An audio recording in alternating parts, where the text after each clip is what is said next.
Hello everyone. So children, in the previous lecture we have seen electrical properties of colloids or electrical properties of colloidal solution. Okay, how the charge created, कैसे होता है charge का origin, electrical double layer, Gibbs-Helmholtz layer, zeta potential, everything we have seen in our previous lecture. Now today two more property regarding its explaining its electrical property we have to see. Now, the very first one it is electrophoresis. Okay, so what do you mean by electrophoresis? Electro means होता है electric field और phoresis means होता है movement. इसका क्या मतलब है? The movement of colloidal particle under the influence of electric field. Okay, so that is our basically electrophoresis. अब इस इलेक्ट्रोफोरेसिस की प्रोसेस कैसे होती है वो हमको देखना है. हमको एक ग्लास की यू शेप्ड ट्यूब लेनी है. Okay, like this. और ये जो ग्लास की यू शेप्ड ट्यूब है इसकी दोनों टर्मिनल को हमको कनेक्ट करना है सोर्स ऑफ इलेक्ट्रिसिटी से. मतलब हम यहाँ पे क्या लगाएंगे, एक कैथोड और एक anode. Okay, one cathode and one anode. Now in this U tube children we have taken colloidal particles. Okay, colloidal particles we have taken. अब ये colloidal particles पर क्या होता है? They are having some charge. Either they have positive charge or they have negative charge. मैंने आपको बताया था या तो इनके पास positive charge होता है या फिर केवल negative charge होता है. और इसीलिए ये colloidal particles एक दूसरे से repulsion करते हैं और रिपल्शन करने की वजह से ये आपस में चिपकते नहीं है. कोगुलेशन इसमें नहीं होता है. ओके, सो यहाँ पर क्या होगा आपको बताइए. ये जो पॉजिटिव प्लेट है हमारी, पॉजिटिव प्लेट की तरफ किसका मूवमेंट होगा? पॉजिटिव प्लेट की तरफ मूवमेंट होगा सारे नेगेटिवली चार्ज पार्टिकल्स का. ओके, क्योंकि ये बताइए आपको opposite charge attract each other, so all the negatively charge colloidal particle will move towards your positive plate, that is anode. Okay, अब यहाँ पे जितने भी नेगेटिवली चार्ज पार्टिकल्स हैं क्योंकि उनका मूवमेंट हो रहा है एनोड की तरफ, इसीलिए ये इलेक्ट्रोफोरेसिस हमारी कहलाती है anaphoresis. Okay, anaphoresis means the movement of colloidal particle towards the anode is termed as anaphoresis. Electrophoresis में हम लोग देख सकते हैं एनाफोरेसिस. नाउ सिमिलरली ये हमारी जो कि नेगेटिवली चार्ज प्लेट है जिसको हमने नाम दिया है कैथोड. ओके, सो यहाँ पर किसका मूवमेंट होगा? यहाँ पर मूवमेंट होगा हमारे सारे पॉजिटिवली चार्ज कॉलोइडल पार्टिकल्स का. ओके, क्योंकि यहाँ पे मूवमेंट केवल पॉजिटिवली चार्ज कॉलोइडल पार्टिकल्स का हो रहा है और सारे के सारे कॉलोइडल पार्टिकल्स हमारे कैथोड की तरफ जा रहे हैं. सो ये जो मूवमेंट होगा इस मूवमेंट का नाम होगा कैटाफोरेसिस.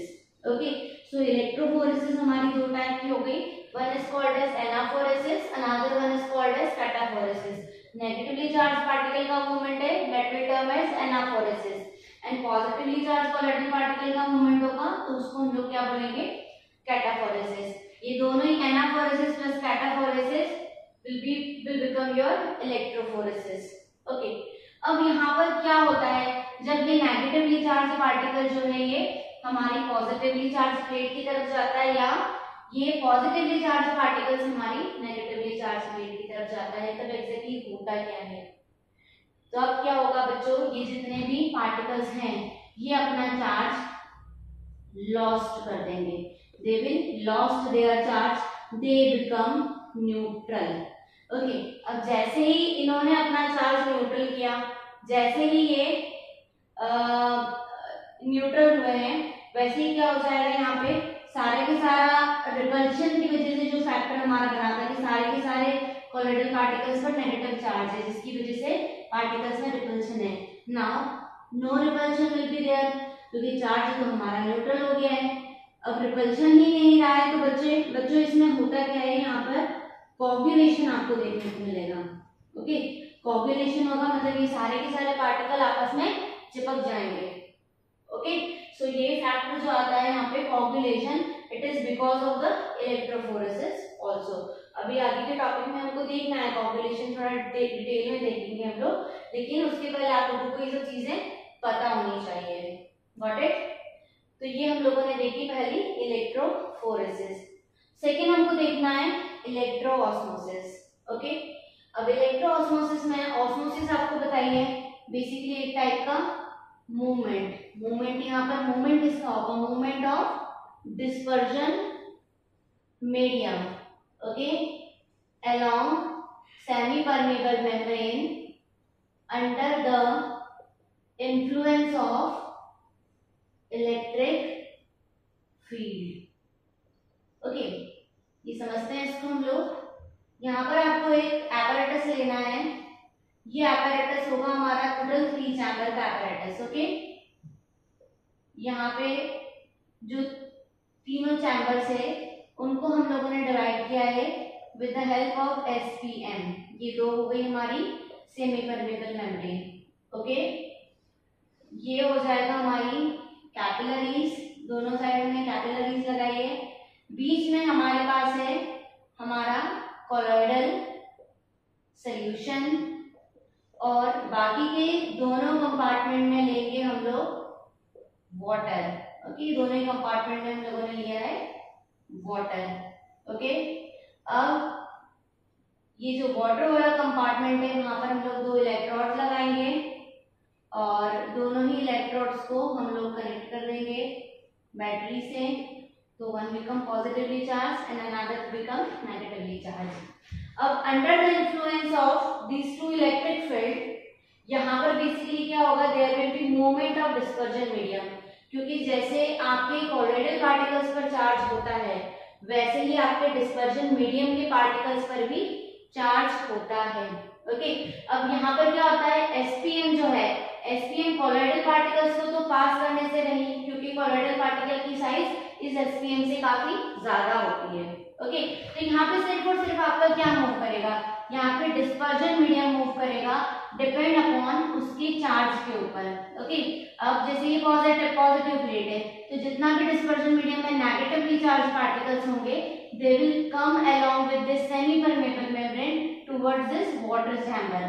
सिमिलरली यहाँ पे जितना भी डिस्पर्जन मीडियम होगा जिस पर कौन सा चार्ज होगा, पॉजिटिव चार्ज होगा, वो सारा के सारा कहाँ आ जाएगा, हमारा कॉलोइडल सॉल्यूशन से वाटर वाले चैम्बर पर आ जाएगा। ओके, क्योंकि हमने ये कैपिलरी लगाई है तो डेफिनेटली ये कैपिलरी का लेवल राइज होगा, तो ये हमको बेसिकली बताएगा जैसे ही इसका लेवल स्टॉप हो जाएगा बढ़ना वैसे ही हमको पता चलेगा कि हमारी जो प्रोसेस है ऑस्मोसिस की वो कंप्लीट हो चुकी है। अब क्योंकि नॉर्मली तो ये ऑस्मोसिस है, ओके, अब क्योंकि इलेक्ट्रिक फील्ड में ये प्रोसेस हमारी हो रही है इसीलिए हम लोगों ने इसको टर्म दिया है इलेक्ट्रोऑस्मोसिस, क्योंकि ऑस्मोसिस में क्या रहता है, only the movement of solvent particles through semi permeable membrane, but under the influence of electric field it become your electroosmosis.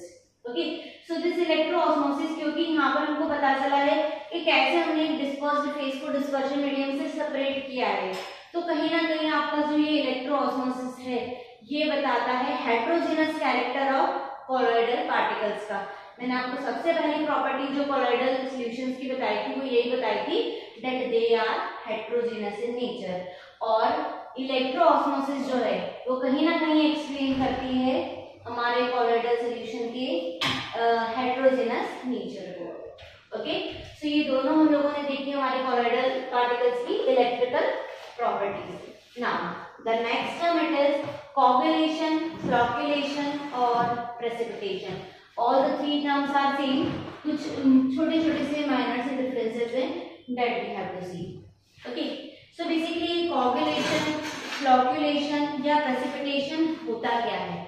Okay, सो अभी हम लोगों ने पढ़ा है कि हमारे जो कॉलोइडल पार्टिकल्स हैं इन कॉलोइडल पार्टिकल्स पर चार्ज होता है।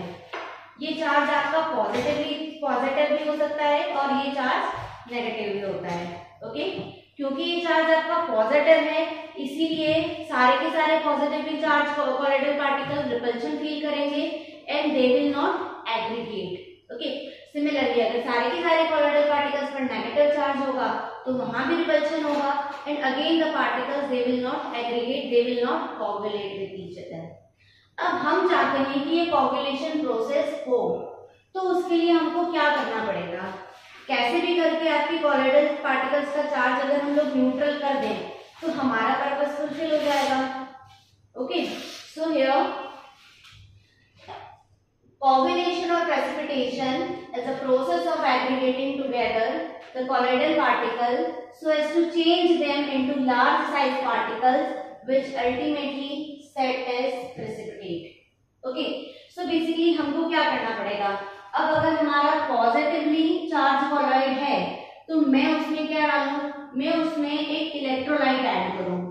वो इलेक्ट्रोलाइट क्या करेगा? वो इलेक्ट्रोलाइट इस पॉजिटिवली चार्ज पार्टिकल को देगा नेगेटिवली चार्ज आयन, जिसकी वजह से पॉजिटिव नेगेटिव दोनों न्यूट्रल हो जाएंगे एंड कोगुलेशन होगा। ओके, सिमिलरली अगर मेरे पास में negatively charge particles colloidal particles है तो उसमें मैं क्या डालूंगी? उसमें भी मैं एक इलेक्ट्रोलाइट डालूंगी और ये इलेक्ट्रोलाइट उसको क्या प्रोवाइड करेगा? ये इलेक्ट्रोलाइट उसको एक पॉजिटिव आयन प्रोवाइड करेगा। ये पॉजिटिव आयन बेसिकली क्या करेगा? इस नेगेटिवली चार्ज इलेक्ट्रोलाइट को न्यूट्रल करेगा। ओके, सो चिल्ड्रन मैंने आपको जैसे बताया कि पॉजिटिवली चार्ज कोलाइडल सॉल्यूशन होगा उसको भी हम लोग न्यूट्रल कर सकते हैं और नेगेटिवली चार्ज कोलाइडल सॉल्यूशन होता है उसको भी हम लोग न्यूट्रलाइज कर सकते हैं और न्यूट्रल होने के बाद ही इसका क्या होता है? कोगुलेशन होता है। तो कहीं ना कहीं ये कोगुलेशन के लिए जो रिस्पॉन्सिबल है वो कौन रिस्पॉन्सिबल है? कोई आयन रिस्पॉन्सिबल है। पॉजिटिवली चार्ज पार्टिकल के लिए कोई नेगेटिवली चार्ज आयन रिस्पॉन्सिबल है, नेगेटिवली चार्ज कोलाइडल पार्टिकल के लिए कोई positively charge particle ion responsible होता है। ओके, ये जो आयन हो गया हमारा, ये आयन कहलाएगा हमारा कोगुलेटिंग आयन या फ्लोक्युलेटिंग आयन। आप इसको कोगुलेटिंग आयन बोल सकते हैं, आप इसे फ्लोक्युलेटिंग आयन भी बोल सकते हैं। ओके, अब ये कोगुलेशन और इस फ्लोक्युलेशन में क्यों ये दो टर्म बार बार यूज कर रही हूँ? तो कोई बेसिक डिफरेंस इसमें होना चाहिए। ओके, तो बच्चों यहाँ पर क्या रहता है? जो इलेक्ट्रोलाइट आप यूज कर रहे हो न्यूट्रलाइजेशन के लिए, अब अगर उस इलेक्ट्रोलाइट की कॉन्सेंट्रेशन लो है तब तो वो कहलाया हमारा फ्लोक्युलेशन। लेकिन फ्लोक्युलेशन के साथ में ऐसा है बच्चों कि एक बार आपका प्रेसिपिटेशन अगर हो भी जाता है तो शेक करने पर वापस से वो पार्टिकल्स हमारे सेपरेट भी हो सकते हैं, मतलब this process can be reversed bye shaking. But अगर आपका जो इलेक्ट्रोलाइट की कॉन्सेंट्रेशन है वो हाई है, जो भी आपने कोगुलेशन के लिए जो इलेक्ट्रोलाइट यूज किया है उसकी कॉन्सेंट्रेशन अगर हाई है तो ये जो प्रोसेस होती है ये हमारी कहलाती है कोगुलेशन।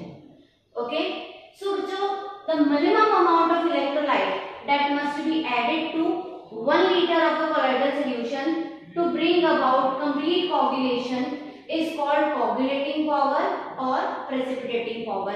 मतलब कि 1 लीटर colloidal solution को पूरी तरीके से coagulate करने के लिए whatever the amount of electrolyte is required that is called our coagulating power। वो उस electrolyte की coagulating power कहलाएगी या वो उस electrolyte की precipitating power कहलाएगी।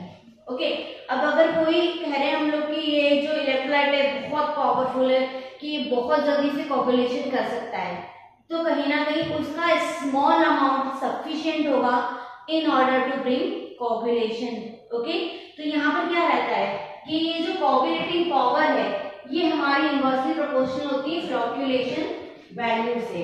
ओके, लाइक फ्लोक्युलेशन वैल्यू क्या हो गई? फ्लोक्युलेशन वैल्यू हो जाएगी हमारी the amount of electrolyte required. तो जितना कोगुलेटिंग पावर जिसकी ज्यादा होती है उसका पर्टिकुलर उस इलेक्ट्रोलाइट का अमाउंट उतना ही कम रिक्वायर्ड होता है in order to conduct a process of coagulation. Okay, तो coagulating power is inversely proportional to flocculation value. अब जैसे यहाँ पे इसी से रिलेटेड आता है हमारा एक law, that law is called as Hardy Schulze law. Hardy Schulze का लॉ है, उसके अकॉर्डिंग क्या है कि कोगुलेटिंग पावर, किसी भी इलेक्ट्रोलाइट की जो कोगुलेटिंग पावर है that is directly proportional to its valency. Directly proportional to its valency का क्या मतलब है कि जैसे सपोज करिए हमारे पास एक पॉजिटिवली चार्ज कॉलॉइड है, ओके। अब ये जो पॉजिटिवली चार्ज कॉलॉइड है इसको न्यूट्रलाइज करने के लिए मुझे कोई नेगेटिवली चार्ज इलेक्ट्रोलाइट लेना पड़ेगा। तो सपोज करिए मेरे पास है SO4 sorry PO4 -3, then SO4 -2, then Cl-। Okay, तो पॉजिटिवली चार्ज कॉलॉइडल सॉल्यूशन को अगर मुझे न्यूट्रलाइज करना है तो सबसे ज्यादा इफेक्टिव इन तीनों में से कौन हुआ? सबसे ज्यादा इफेक्टिव होगा ये फॉस्फेट, क्योंकि इसके पास में -3 चार्ज है, ये एक साथ 3 कॉलॉइडल पार्टिकल्स को न्यूट्रलाइज कर सकता है। फिर सेकंड पर SO4 -2, इसके पास -2 चार्ज है, and then come to Cl-। Okay, now similarly अगर हमारे पास कोई नेगेटिवली चार्ज कॉलॉइडल पार्टिकल्स है तो उसमें क्या होगा, वहां पर हो जाएगा हमारा जैसे Al+3 सबसे ज्यादा, then Ca+2, okay, and then Na+। Okay, तो यहाँ पर क्या हो जाएगा, किसी भी नेगेटिवली चार्ज कॉलॉइडल सॉल्यूशन को अगर न्यूट्रलाइज करना है तो सबसे इफेक्टिव होगा इन तीनों में से Al+3, क्योंकि उसके पास में 3 पॉजिटिव चार्ज है, then Ca+2 2 positive charge, and then Na+ 1 positive charge.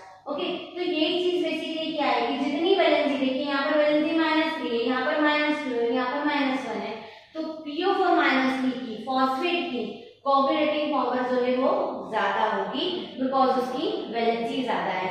And similarly we can come to positive negatively charge colloidal solutions के लिए Al+3, क्योंकि +3 चार्ज है, वैलेंसी ज्यादा है, देन +2 कंपैरेटिवली कम है, and then Na+ single valencies है। ओके, सो ये चीज हम लोगों ने देखी हमारे हार्डी-शूल्ज लॉ। तो ये क्या था बेसिकली कोगुलेशंस के कुछ मेथड्स वगैरह मैंने आपको बताया कैसे कोगुलेशन होगा। अब इसके अलावा क्या क्या तरीके होते हैं कोगुलेशन के, कि पहले तो मैंने बताया इलेक्ट्रोफोरेसिस। तो इलेक्ट्रोफोरेसिस में मैंने आपको बताया था कि ये जब पार्टिकल्स हमारे फाइनली इस इलेक्ट्रोड पर जाते हैं तो वहां जाके ये न्यूट्रलाइज हो जाते हैं। ओके, न्यूट्रलाइज होंगे तो कोगुलेशन होगा इसे बाय प्रोलॉन्ग्ड डायलाइसिस। अगर लंबे टाइम पर डायलाइसिस करें तो जो भी आयंस बाहर आए हैं वो कोगुलेशन भी कर सकते हैं बाय हीटिंग और कूलिंग। जैसे बाय हीटिंग में आप देख सकते हो एग वाइट, ओके, कोगुलेशन होता है, और कूलिंग में आप देख सकते हो मिल्क। आप मिल्क को बॉईल करिए, बॉईल करने के बाद में आप उसको ठंडा कर दीजिए, आपका जो मिल्क है वो सारा के सारा फैट में कन्वर्ट होना शुरू हो जाता है, मतलब आप कहीं ना कहीं हमारे पार्टिकल्स का कोगुलेशन हो रहा है। ओके, तो ये सब कुछ क्या देखा बच्चों हम लोगों ने कि कैसे कोगुलेशन हो रहा है, फ्लोकुलेशन हो रहा है, और हार्डी-शूल्ज लॉ हम लोगों ने देखा। इसके अलावा हम लोगों ने 2 इलेक्ट्रिकल प्रॉपर्टीज भी देखी है। अब ये कोगुलेशन जो मैंने आपको बताया है इसकी हमारे पास में काफी सारी एप्लीकेशंस है, तो that applications we have to see and that we are going to see in our next video. Thank you so much.